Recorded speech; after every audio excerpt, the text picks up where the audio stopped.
In today's video is the most requested case I've had so far since starting this channel. The murder of gangland doorman barman Faraji. What made this more notable is that Brookside actor Regan, who played Terry Sullivan, drove the hitman to and from the murder scene. We look at the case, the police investigation, and the trial.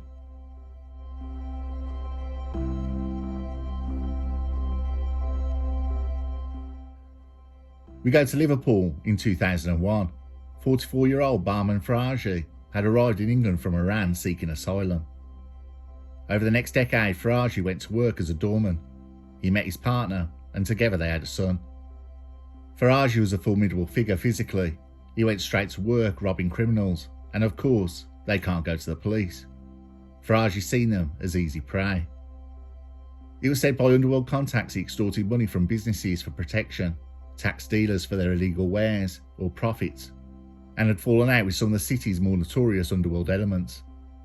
In fact, he managed to put everyone in the criminal world noses out of joint. In the process, he made plenty of enemies. At one time he was pulled over by police. He was found to be wearing body armour and told officers it was because of some trouble he was having with a local family. The police asked him if he wanted to file a report. This was refused by Faraji. Barman Faraji was known as Ben or Batman. His activities put him in regular fights. Once he was stabbed with a sword by a Turkish man he had reportedly robbed. The pair crossed in the street and went for each other, with both men ended up in hospital wards across the corridor from each other. Faraji had a very distinctive scar running down his left cheek. It was said to have come about as part of a dispute with other gangsters. Even though sustaining these injuries, he had a warrior attitude and was fearless. In the end, it was a man he had considered a friend for many years that plotted to end his life. Jason Cabana was also a member of Liverpool's Iranian community and had known Faraji since he arrived in Liverpool. Jason Cabana enjoyed a comfortable life at strip clubs, drinking and girls that was paid from a huge payment the Liverpool police made for a false prosecution. In 2003 he was convicted of assaulting a girl. On appeal, the conviction was overturned when it was discovered the girl had made false claims against other men, a fact the police did not disclose. Faraji and Cabana fell out in 2010. Though Cabana denied it, the plot was hatched to end Faraji's life. Faraji still owed Cabana £2,000. Faraji was in no rush to pay it. It was seen as a liberty that would not stand. 3 weeks before the planned hit, Faraji took a call from a pay-as-you-go phone. The man at the other end on the line called himself Mick and said he wanted to do business for Faraji. Over the next 19 days there were several more calls between the pair. This phone was only ever used to contact Faraji. The phone was bought and used for the sole purpose of befriending the victim and luring him to his fate. Faraji was called to the Belgrave pub for a meeting with Mick on the night of February 24th, 2011. But instead of Mick, Edward Heffy arrived with a gun. Mick was actually convicted trafficker Simon Smart. Under the orders of Cabana, Smart used the phone to draw the victim to the pub. Edward Heffy was told to do the hit. Heffy was being driven by Regan. Brian, as you may well recognise, played the character Terry Sullivan from Brookside. He was a former footballer and joined the show from the start in episode 6 in 1982. He grew the famous moustache because the show's creators wanted the character to have a more hardened look. He became a much-loved character and one of the main faces of Brookside. Regan said if he ever stopped playing the character, he'd be shaving the moustache off straight away. He became a television favourite, but when the character was written out in 1997, the acting work dried up. Facing financial difficulties, Regan became a dealer. He had a taste for the devil's dandruff and used a job as a dealer to fund his own habit. Lee Dodson was also a dealer and Regan's best mate. Dodson had lent Regan his dad's Ford Escort. Brian Regan had driven to drop off a £30 bag to Heffy for Lee Dodson. Edward Heffy asked Regan if he could give him a lift to the pub, where he could pay Regan and the money for the bag. Regan was told to wait round the corner, and Heffy said he would be back in a moment with the dough. Hiding a sawn-off shotgun, Heffy wore a flat cap and walked up to Faraji and asked "Are you Ben?" as Faraji was sometimes called.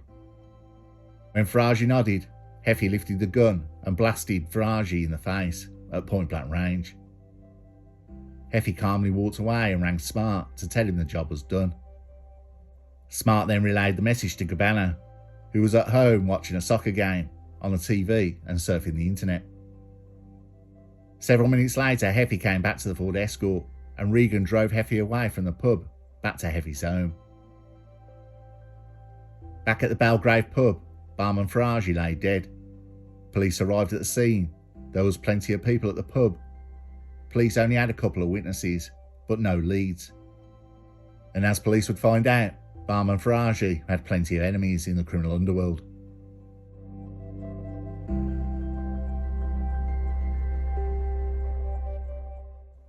The police had zero leads.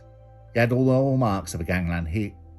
Police would concentrate on CCTV and barman Faraji's phone calls he made and received on his phone. Police scoured surveillance camera tapes and quickly focused on a Ford Escort they believed would whisk the killer to safety.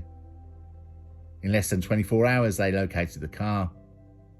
Brian Regan, the former Brookside actor, was driving the car, which was registered to Lee Dodson's father. Police had later believed Lee Dodson had done the recruiting for the hit. Brian Regan and Christine Lyne, his partner, were on bail after police previously raided their homes in November 2010, finding a Devil's Dandruff packing setup and thousands of pounds worth of product. Regan's first statement was he was with his girlfriend all night. Police quickly picked apart his alibi. Regan changed his statement and said he knew nothing about the murder and had just been driving a friend around town that night. But police said that day after the killing, Regan asked a friend to throw away a pair of gloves that he feared might have linked him to the crime, thereby implicating him in the plot and undermining his claim of innocence. Regan did not name his passenger Heffy, but Heffy was identified as the gunman by an eyewitness to the shooting. Police checked his cell phone and found he made a call to Smart just after the shooting, and that Smart then called Gabbana, who was said to have ordered the murder. 15 minutes later, Heffy made another call, and the phone was never used after that. The police calculated that someone had lured Faraji to the site where Regan drove the gunman. They checked the last call made to Faraji's cell phone and found it came from a prepaid mobile with no registered owner.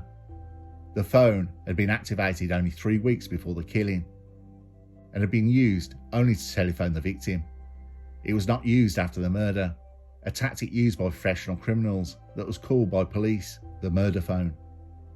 Phone records have shown Simon Smart using his own cell phone to get gunman Edward Heffy into position for the hit.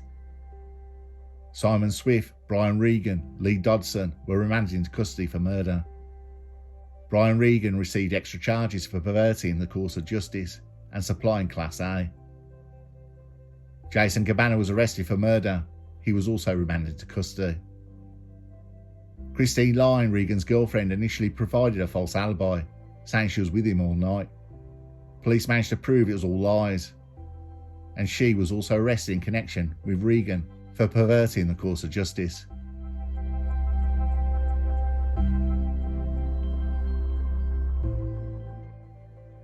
In court, Brian Regan, his co-accused Lee Dodson, Edward Heffy, Simon Smart all denied murdering barman Faraji, on the orders of Jason Gabbana, who had a bitter dispute with the victim.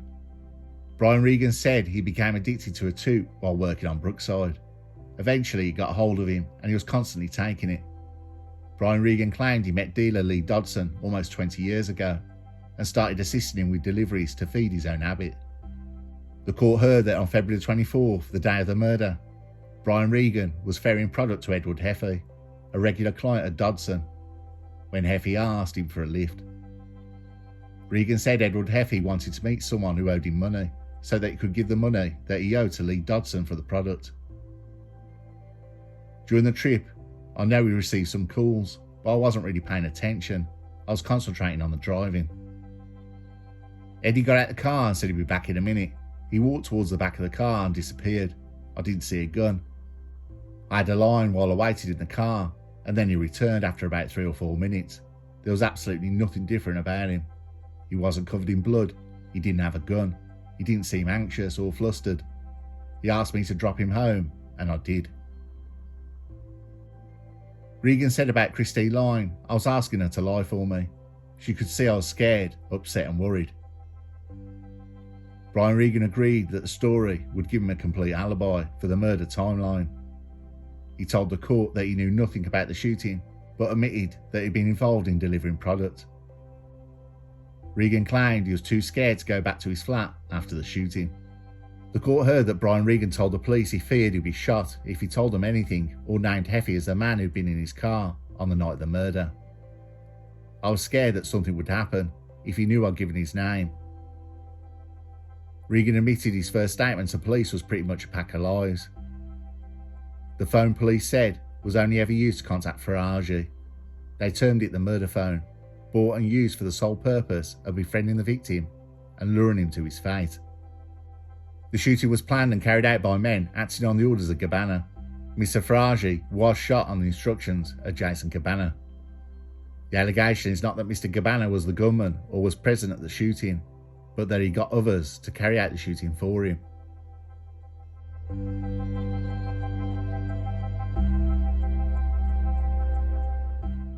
There was 2 trials. The first was in mid-March 2012. It was the trial of Brian Regan and Lee Dodson's involvement in the murder. Lee Dodson was acquitted of all charges by a jury with no case to answer. The jury were unable to come to a decision against Regan's girlfriend Christine Lyne, who he got to lie for him to the police. She claimed she was acting under duress after Regan told her to go along with him, or Regan said he'd be shot. Christine Lyne was given 30 months imprisonment but had it suspended for 12 months, while she went to rehab to tackle her own dependency. Brian Regan was acquitted of his involvement in the murder but was found guilty of other offences. He was jailed for a total of 4 years and 10 months for Class A product dealing offences and perverting the course of justice. He will serve half his sentence, plus time he served on remand, so it'll be 2 years in jail to serve, and then he'll be free.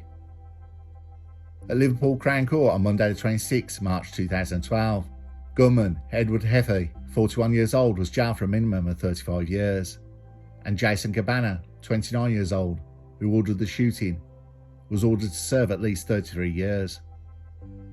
As he was escorted down to the cell, Heffy hurled abuse at the police officers sitting in the public gallery.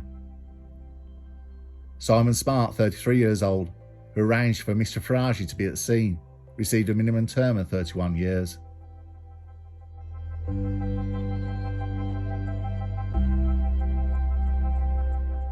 When Brian Regan was taken into custody, he had been attacked and threatened to the extent he carried out the rest of his sentence in HMP Liverpool with protected VP, vulnerable prisoner status.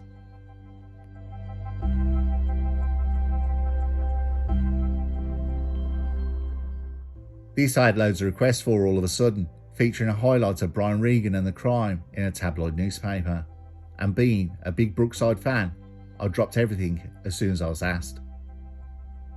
The requests included my mum wanting to know more to find out the series of events and the victim. This, as you can imagine, was a high profile at the time, but only about Regan's involvement, not much of the murder and why. Like most gangland stories, we have a bully who goes around robbing and tormenting dealers, extorting people and businesses, so on the fringes they have no one they can go to. And also, like most gangland stories, the murder was arranged by a friend of the victim, also over a paltry sum. The murder was over the sum of $2,000. Brookside was a big part of my life growing up, and at school all the cool kids watched it, so I watched it to fit in and got hooked. I'd watch the weeknight episodes and the omnibus on Saturdays, the Barry and Terry storylines being some of the best. Terry Sullivan was a very much loved character, but not only just the character, Brian Regan himself was loved very much by the public. He'd done countless work for charities. He struggled when he first left the soap and lost his home. Phil Redmond, the writer and the creator of Brookside, had a spare working house on the set that was never filmed in, and Phil Redmond let Brian Regan and his family move in until he got back on his feet. Phil Redmond wrote Terry Sullivan back into the show.